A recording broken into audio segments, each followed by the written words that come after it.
ಸಮೀರ್ ಏನಂತ ಮಾತಾಡಿದ್ರು?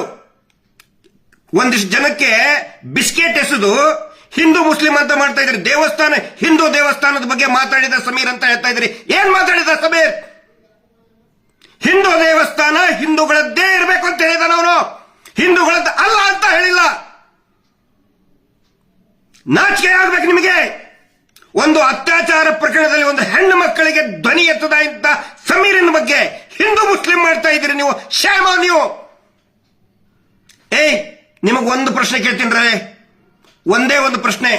ನಿನ್ನ ಮನೆ ಹೆಣ್ಣು ಮಗಳಿಗೆ, ನಿನ್ನ ಮಗಳು, ನಿನ್ನ ತಂಗಿನೋ, ಹೆಂಡತಿನೋ, ತಾಯಿಗೋ ಯಾವನಾದ್ರೂ ಒಬ್ಬ ಕಿರಾತಕ ಹಿಂದೂ ಎತ್ಕೊಂಡು ಹೋಗಿ ಹಾಳು ಮಾಡಿದ್ರೆ ಆಯ್ತು ಬಿಡಪ್ಪ, ನಾನು ಹಿಂದೂ, ಅವನು ಅತ್ಯಾಚಾರ ಮಾಡಿದವನು ಹಿಂದೂ, ಹೋಗ್ಲಿ ಬಿಡು ಅಂತೇಳಿ ಸುಮ್ಮನೆ ಬಿಡ್ತೀಯ ನಾಲಾಯಕ್?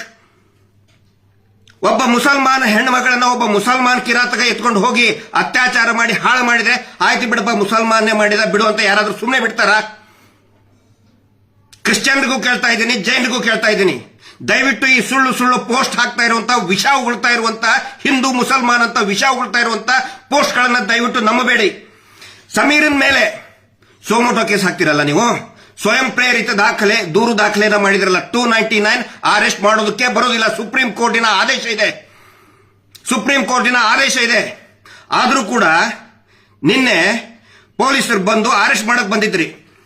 ಈ ಕೋಮು ಗಲಭೆ ಎಬ್ಬಿಸ್ತಾ ಇರುವಂತ ಫೇಕ್ ಅಕೌಂಟ್ ನಲ್ಲಿ ಎಷ್ಟೋ ಜನ ಫೇಕ್ ಅಕೌಂಟ್ ನಲ್ಲಿ ಹಿಂದೂ ಮುಸಲ್ಮಾನ್ ಮಾಡ್ತಾ ಇದಾರಲ್ಲ, ಅವ್ರ ಮೇಲೆ ಯಾಕೆ ಸೋಮೋಟೋ ಕೇಸ್ ಇವತ್ತಿನವರೆಗೂ ರಿಜಿಸ್ಟರ್ ಆಗಲಿಲ್ಲ ಅನ್ನೋ ಪ್ರಶ್ನೆಯನ್ನ ನಾನು ಕೇಳ್ತಾ ಇದ್ದೀನಿ. ಅಂದ್ರೆ ಈ ವೀರೇಂದ್ರ ಜೈನ್ ನಕಲಿ ದೇವಮಾನವ, ಸಿಕ್ಕಾಪಟ್ಟೆ ದುಡ್ಡಿದೆ, ದೇವಸ್ಥಾನವನ್ನ ಕಂಟ್ರೋಲ್ ಮಾಡ್ತಾನೆ. ಅವನ ಹತ್ರ ರಾಷ್ಟ್ರಪತಿಗಳು ಬರ್ತಾರೆ, ಪ್ರಧಾನ ಮಂತ್ರಿಗಳು ಬರ್ತಾರೆ, ಮುಖ್ಯಮಂತ್ರಿಗಳು ಬರ್ತಾರೆ, ಹೋಮ್ ಮಿನಿಸ್ಟರ್ ಬಂದು ಕಾಲ್ ಬಿಡ್ತಾರೆ, ಜಡ್ಜಸ್ಗಳು, ಹೈಕೋರ್ಟ್, ಸುಪ್ರೀಂ ಕೋರ್ಟ್ ಜಡ್ಜಸ್ಗಳು ಬಂದು ಅವ್ನು ಕಾಲ್ ಬಿಡ್ತಾರೆ ಅಂತ ಹೇಳಿದ್ರೆ ಅವನು ಏನ್ ಮಾಡಿದ್ದ ಅದೇ ನಿಜನ? ಅವನೇನ್ ಕಾನೂನಿಗಿಂತ ದೊಡ್ಡವನ? ಅವನು ನಕಲಿ ದೇವಮಾನವ ವೀರೇಂದ್ರ ಜೈನ್. ಅವನ ತಮ್ಮ 100 ಕೊಲೆಗಳನ್ನ ಮಾಡಿದ, 100 ಹೆಣ್ಣು ಮಕ್ಕಳನ್ನ ಕೊಂದು ಕೊಲೆ ಮಾಡಿ ನೇತ್ರಾವತಿ ನದಿಯಲ್ಲಿ ಕಾಡಿನಲ್ಲಿ ಬಿಸಾಕಿದ್ದಾನೆ. ಅದರ ಸಾಕ್ಷಿ ನನ್ನ ಹತ್ರ ಇದೆ. ಸುಳ್ಳು ಮಾತಾಡ್ತಾ ಇದ್ರೆ ನನಗೆ ಅರೆಸ್ಟ್ ಮಾಡ್ಕೊಂಡು ಹೋಗ್ಲಿ. ನಾನು ತಪ್ಪು ಮಾತಾಡ್ತಾ ಇದ್ರೆ, ನಾನು ದಾಖಲೆ ಸಾಕ್ಷಿಗಳನ್ನ ಕೊಡದೆ ಹೋದ್ರೆ ಫಸ್ಟ್ ನನ್ನನ್ನು ಅರೆಸ್ಟ್ ಮಾಡಿ ಅಂತ ಸರ್ಕಾರ ಕೇಳ್ತಾ ಇದ್ದೀನಿ. ನಾನು ಬೊಗಳೆ ಬಿಡ್ತಾ ಇಲ್ಲ. ಇಲ್ಲಿವರೆಗೆ ನಾವು ಹೇಳಿದ್ದು ಬರೀ 10%, 10% ಇನ್ನೂ ಎಲ್ಲವೂ ಇದೆ. ಎಲ್ಲ ಇಟ್ಕೊಂಡು ಕೂತ್ಕೊಂಡಿದ್ದೀವಿ ನಾವು, ಸುಮ್ಮನೆ ಬೊಗಳೆ ಬಿಡ್ತಾ ಇಲ್ಲ. ಇಲ್ಲಿ ಸರ್ಕಾರ ಇವತ್ತು ನಮಗೆ ಹೇಳಿ ಆಯ್ತು ತೋರಿಸು ಅಂತ ಹೇಳಿ, ತೋರಿಸಲಿಲ್ಲ ಅಂದ್ರೆ ನಮಗೆ ಅರೆಸ್ಟ್ ಮಾಡ್ಕೊಂಡು ಹೋಗಿ. ನೀವು ವಾಸ್ತವವನ್ನೇ ಹೇಳ್ತಾ ಇದೀವಿ ಇಲ್ಲಿ. ಅದಕ್ಕೆ ಎಲ್ರಿಗೂ ನಾನು ವಿನಂತಿ ಮಾಡ್ಕೊತಾ ಇದ್ದೀನಿ.